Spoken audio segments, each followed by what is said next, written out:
கோவில், சாமி, ஐயா, அருள், ஆறு, தாமிரபரணி, வேல், சிங்கம், யானை அப்படின்னு பல பக்கா மாஸ் கமர்ஷியல் பிளாக்பஸ்டர் ஹிட் படங்களை கொடுத்த இயக்குனர் அப்படின்னா அது ஹரி அவர்களை சொல்லலாம்.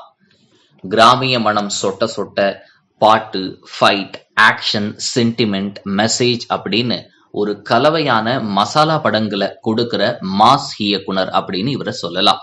இவரோட படங்கள் அப்படின்னாலே காமெடி, பாட்டு, ஃபைட் இந்த மூணுமே கண்டிப்பா அதுல இருக்கும். அண்ட் இவர் எடுத்த படங்கள்லயே சாமி, சிங்கம் போன்ற படங்கள் பிளாக் பஸ்டர் ஹிட் அடிச்சது அப்படின்னு சொல்லணும்.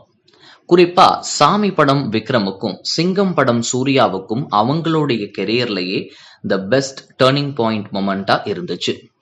அண்ட் இதுக்கப்புறம் வெளியான சிங்கம் படத்தோட அடுத்தடுத்த பாகங்கள் வேங்கை, பூஜை போன்ற படங்கள் மரண ஃபிளாப்பாக கொஞ்சம் வருடங்களா ஹரி அவர்களோட படங்கள் வெளியாகவே இல்லை அப்படின்னு தான் சொல்லணும். ரீசெண்டா வெளியான யானை திரைப்படத்து மேலையும் அவர் ஒரு பெரிய நம்பிக்கை வச்சிருந்தாரு. ஆனா அந்த படமும் சொல்லிக்கிற அளவுக்கு ஓடல.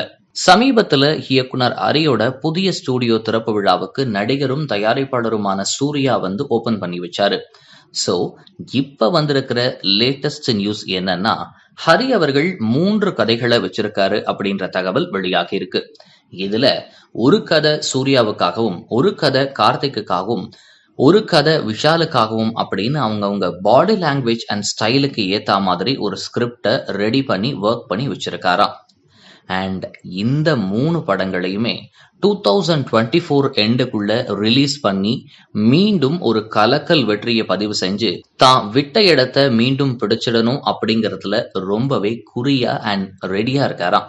பார்க்கலாம் ஹரி அவர்களோட கம்பேக் எந்த அளவுல இருக்க போகுது அப்படின்னு.